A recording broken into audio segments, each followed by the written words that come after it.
E aí, família, no último vídeo da nossa série, Júlio Pompeu conversa com a gente um pouquinho sobre preparação do futuro.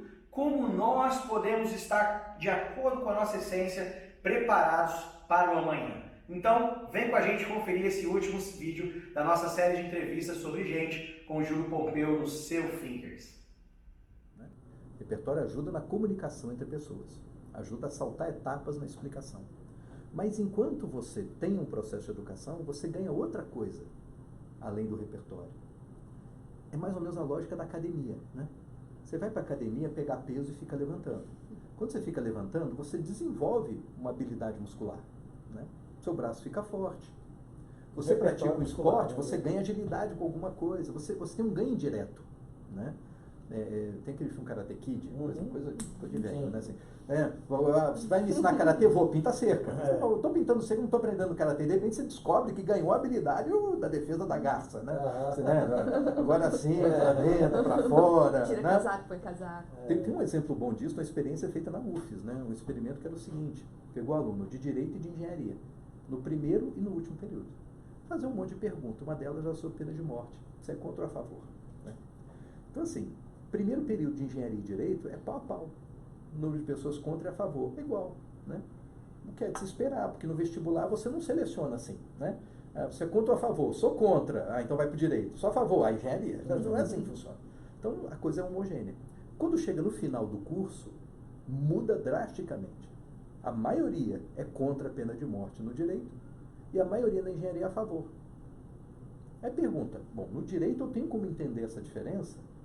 Porque tem um discurso, pena de morte é assunto do curso, né? Volta e meia ele aparece. E tem um discurso humanista dominante na área que fala contra. E não é por pena das pessoas, quer dizer, salsicha e leite, se você souber como é feito, né? Como todo mundo entende como funciona o judiciário, pena de morte significa que eu vou dar para essa máquina que eu conheço o direito de matar. Quem menos confia no sistema de justiça são as pessoas do sistema de justiça. É a parcela da população que menos confia, né? Então, vão ser contra a pena de morte. Então, aí você entende. Mas na engenharia? Na engenharia, a pena de morte não é objeto de aula nenhuma. A não ser que na engenharia elétrica tem um exercício sobre cadeira elétrica. E aí, os caras... Assim, fora essa hipótese absurda, né? Não é. Mas, em compensação, na engenharia, você ensina engenharia. E na engenharia, a menor distância entre dois pontos é uma reta. Aí você vai conversar com o engenheiro, deixa eu ver se eu entendi. O cara matou, aí vocês prenderam, aí soltaram, ele matou de novo. Aí vocês prenderam, soltaram, ele matou de novo. Pô, matou o cara que resolve, velho. É a solução mais simples, né? Então, assim, você não ensinou para o cara a pena de morte, mas você deu para ele, nesse processo de educação, sabe, um princípio de pensamento que ele leva para a vida. Então, a educação te dá essas duas coisas. Te dá o exercício, né? E te dá repertório. Quanto ao repertório, boa parte do repertório que a gente tem não dá conta do mundo que a gente tem para viver hoje.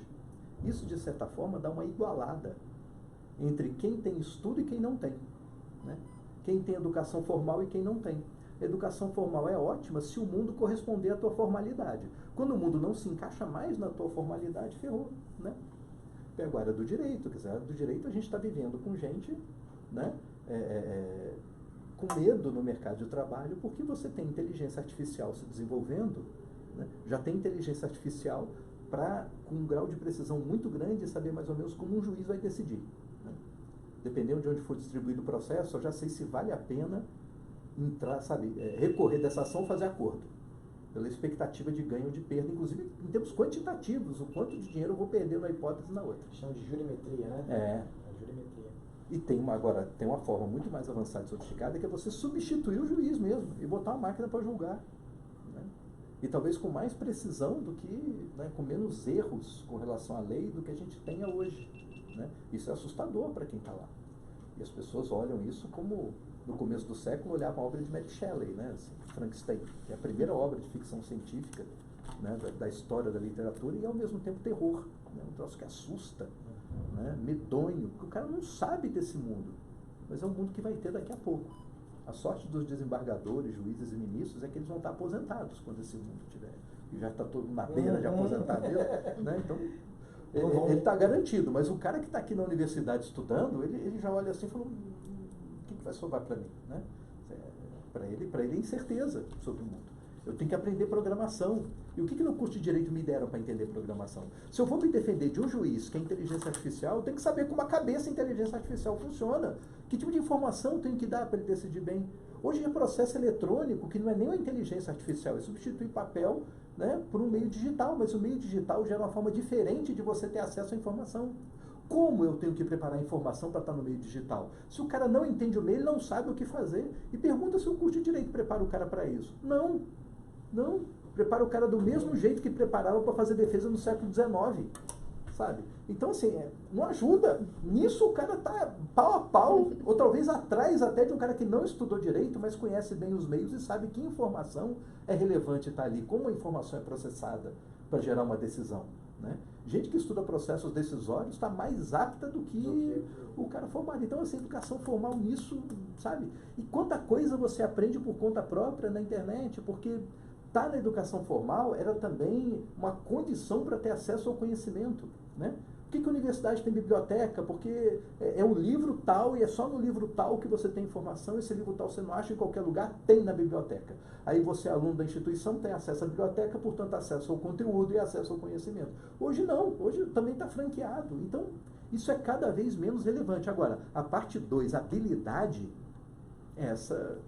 Assim, o fato de você ser submetido a um regime de estudo, de prova, tem que ler, aí você detesta ler, mas é forçado. Eu detesto academia, mas se eu for forçado, eu vou e vai dar um resultado.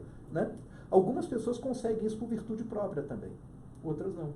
Ou seja, capacidade de raciocínio você ganha na medida em que adquire repertório. E hoje, mais importante do que o repertório é a capacidade de raciocínio. Coisas que te exercitam a pensar. Ler texto difícil. Ler texto difícil é bom. Porque quanto mais difícil o texto, mais você está quebrando a cabeça para descobrir o troço. Né? Esse texto te ajuda muito. Né? Uma coisa surpreendente que te causa espanto e te faz pensar. Né? Isso está fazendo com que você se exercite. Se a gente tem um mundo, né, em que as profissões do futuro são incertas, o mercado é incerto, as pessoas estão angustiadas porque têm que lidar com essa incerteza toda, elas têm que ser fortes emocionalmente e cognitivamente para lidar com isso. Só que a força cognitiva vem de exercitar o pensamento. Coisas que pareciam desimportantes para áreas duras da vida profissional.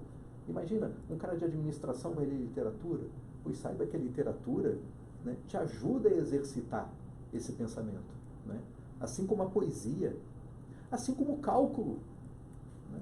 Cálculo você está exercitando o raciocínio lógico. Mais importante do que entender Bhaskara, né, mais importante do que entender cálculo diferencial, é o que você ganha em termos de capacidade de raciocínio lógico enquanto estuda, né, Bhaskara, trigonometria, limite, derivada, cálculo integral. Você está desenvolvendo a habilidade cognitiva. Essas habilidades são mais importantes do que o conhecimento objetivo. A gente dá diploma para a gente para chancelar que o cara tem, que ele passou por uma sabatina e que tem aquele repertório. Você espera do diplomado o repertório, mas você não tem garantia que esse diplomado tem habilidade cognitiva para cumprir a função. Voltando, por exemplo, dentro do direito. Eu faço concurso que eu seleciono juízes em que eu tenho certeza, pela seleção que é feita, que eles conhecem lei, doutrina e alguma jurisprudência. Assim, mais lei e jurisprudência do que doutrina, a gente passar. Hoje está mais assim. Mas eu tenho garantia de que esse cara, o Código de Processo, esse cara conhece. Agora, entre conhecer lei, doutrina e jurisprudência e saber julgar, tem uma diferença enorme. Julgar uma habilidade cognitiva, eu tenho que interpretar as pessoas, eu tenho que saber se esse cara que está depondo na minha frente está mentindo ou não. Sabe? Eu tenho que ponderar se é justo de fato, sabe? Eu aplicar esse tipo de punição desse jeito. Essa habilidade é algo que você não ensina. Sabe? Você não treina isso. E é isso que é importante. Como é que você faz justiça? Justiça mal é tema. Ou seja, o ensino formal não está preparando as pessoas para esse mundo. Mas ajuda muito se der uma oportunidade para as pessoas desenvolverem essas habilidades, para desenvolverem virtudes. Né? O profissional tem que ter um monte de virtude. Né? Um monte. A gente não fala, tem que saber trabalhar em equipe. Tudo bem, como é que você treina isso? Né? O ensino formal está muito mais voltado para o indivíduo. É você com o seu trabalho, a sua nota e aqueles exercícios de nota coletiva.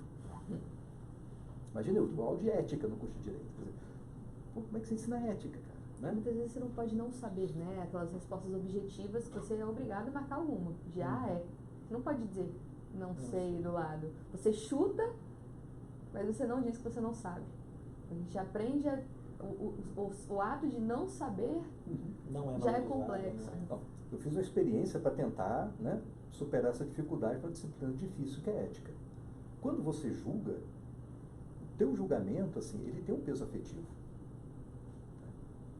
Os juízes costumam dizer, julgar é um fardo. Tem muita coisa que vai no automático, mas tem outras que mexem contigo mesmo. E são essas que mexem contigo que é difícil. Explicar isso é fácil, mas para o cara entender de verdade, para ele ser capaz, ele tem que vivenciar aquilo. Como é que eu faço o aluno experimentar esse troço? Né? Aí eu fui lá e dei uma prova, né, aquela prova dissertativa e tal, o cara fez. Beleza. A aula seguinte eu trouxe as provas de volta. Nessa prova os alunos não botaram nome, eles botaram um número. Um número que era aleatório. Eu ia, botava um número na prova e associava na lista de presença ao nome. Então, eu tenho a chave para saber de quem é a prova, mas quem olha é um número, não sabe de quem é. Eu peguei essa prova e distribuí aleatoriamente na turma. Né? De tal forma que um colega tem a prova do outro, que ele não sabe quem é. Eu disse o seguinte, vocês vão avaliar agora. Né? Eu vou dar o gabarito e vocês vão ler a prova do colega e vão julgar o colega. E muita gente se sentiu mal com isso. Professor, como assim? No final das contas, isso é uma pegadinha, porque a nota mesmo, o que o cara botasse ali, eu não ia seguir. Né? Eu ia avaliar mesmo lendo a prova do cara e tal, normalmente. Mas eu só fiz essa experiência para perguntar para eles o seguinte, vocês se sentiram mal? Sim. Por quê? Você se sentiu mal por medo de, em não conhecendo bem a matéria, julgar mal o trabalho do outro? Ou você se sentiu mal com medo de que o seu colega descobrisse que foi você que avaliou e não deu 10? Ou seja, você está preocupado com a sua relação com o outro ou está preocupado com a justiça? Porque é o dilema que o juiz tem o tempo todo. Eu vou dar uma decisão que as pessoas não vão gostar. Mas é o que a lei sempre um determina. lado vai sair perdendo. Você está preparado moralmente para isso? Meu amigo, você não está preparado para corrigir a prova de um colega, a toca de que você acha que está preparado para decidir, sabe, sobre 10 bilhões de, sabe, numa ação e tal, sobre a vida e a liberdade de alguém, sobre guarda de criança, né? E aí os alunos tomaram aquele choque, né? Eu falei que nem pôquer, né? Porque para ter graça tem que ter dinheiro na mesa. Se não tem, você não sente, né, essa emoção, você não sente que está perdendo ou ganhando. É a mesma coisa, eu tinha que bolar alguma coisa que trouxesse a experiência afetiva da justiça. Né? A dificuldade, que é o gosto da justiça que vem justamente pela dificuldade do caso. Né? Tinha que ser pessoal de alguma forma. E foi a melhor forma que eu encontrei de fazer sem machucar ninguém. Né? Aí eu tenho que saltar as turmas e inventar outros métodos, senão o cara conta para outra, né? Aí a próxima turma já sabe já. Mas até que ponto a gente está preparando as pessoas desse jeito, sabe? Para que elas saibam, né? Saibam lidar. Ética é fácil, só que eu não me vendo por dinheiro nenhum. Olhe falar isso, quando o dinheiro nenhum é exatamente o que estão te oferecendo. Eu quero ver com a mala de dinheiro na frente, aí sim você vai poder saber da experiência, aí sim você vai poder dizer se você consegue resistir ou não. Eu não traio minha esposa por mulher nenhuma. É mole dizer isso quando mulher nenhuma é o que te deseja, inclusive a sua esposa. É mole. O negócio é com a tentação do lado. Aí que você vai saber, né, se você vai tombar ou não. Né? Aí sim, quer dizer, é aí que você vai se conhecendo. Né? Você pode se preparar antes desse momento acontecer. Né? Se firmar com regra, não, a princípio, eu sei o quanto é bom isso, independente do que eu sinto, eu sei o que é o certo, eu vou seguir o certo. Religião ajuda, quer dizer, religião faz isso o tempo todo, te diz o que é um certo e um errado abstrato, dizendo, você segura no certo, ignora o que está aqui, a tentação, o demônio, e segue isso aqui é bom, vai te dar algo depois e tal. É uma forma de você fazer, tem outras, né? Mas é importantíssimo, eu não sei, repito, até que ponto a educação está desenvolvendo isso, essas habilidades. Né? A gente ainda está muito, os educadores sabem disso que eu estou te falando, mas assim, entre você saber desse conhecimento de ponta na educação e você trazer isso para a base, para a formação cotidiana, para o trabalho dentro de casa que famílias, que pais fazem com os filhos, sabe? Que também faz parte da educação. A gente não incorporou a ideia de que educar bem é preparar as pessoas para a vida virtuosamente, para saber lidar com afeto, para saber, sabe, se correlacionar bem no mundo de incerteza. E isso que ele tem que ter. É que nem preparar soldado. Eu tenho expectativa do que ele vai encontrar no campo de batalha, mas eu não sei bem. Então como é que você treina o cara da tropa de elite? Você prepara o cara para tudo de ruim que possa acontecer. Então, não precisa ser tão forte assim. Eu não sei qual é o tão forte assim. O tão forte é o máximo que você puder. Porque eu não sei quanto tempo você vai ficar sozinho no fronte. Eu não sei se você vai passar fome. Eu não sei se você vai estar ferido e vai ter que se virar sozinho. Eu não sei. Então você se prepara para qualquer coisa. Para qualquer coisa. É mais ou menos isso que a gente tem que fazer na vida. Né? Eu não sei que desafios afetivos vão aparecer para mim no futuro. No mercado de trabalho, nas relações interpessoais. Eu não sei. Né? A questão é a gente se preparando o tempo todo para elas. Mais uma vez, repito, eu não sei se só dar repertório ajuda. Leão é um bicho que corre, dá patada e tem mordida forte. O leão mais apto a ser leão dominante da cadeia é o que correr mais, é o que ter patada mais forte e embocadura mais resistente. Homem, gente, é um bicho que pensa e sente. Esse bicho que pensa e sente vai estar mais preparado para a vida, seja ela qual for, se ele pensar e sentir bem. Quer dizer, se ele conhecer o que sente, entender o que sente, né? E ao mesmo tempo saber pensar. É desenvolver habilidades cognitivas, mais importante do que o repertório. O repertório é um meio.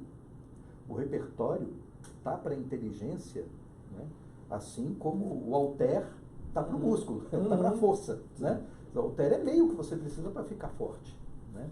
A literatura, a filosofia, os manuais técnicos, tudo isso são meios importantes, mas não é o fim. A finalidade é essa habilidade. Né?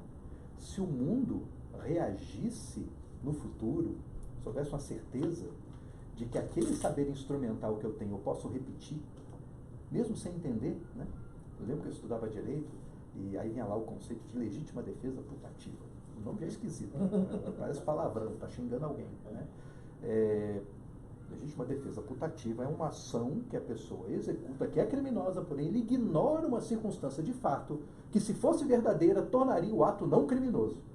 Eu não entendi merda nenhuma, mas eu decorei o conceito. Sim. Eu chegava na prova, eu botava o conceito e me davam 10. E quantas coisas a gente aprende, sabe fazer e repete mecanicamente, e dá certo a repetição mecânica, porque gera o resultado que as pessoas esperam. Mas você não entendeu a lógica daquilo. Se o que o mundo espera seja só o resultado, né, da aplicação de um saber, beleza, você pode sobreviver no mundo sem ter habilidade, sem ter coisa, só dominando o repertório. Né?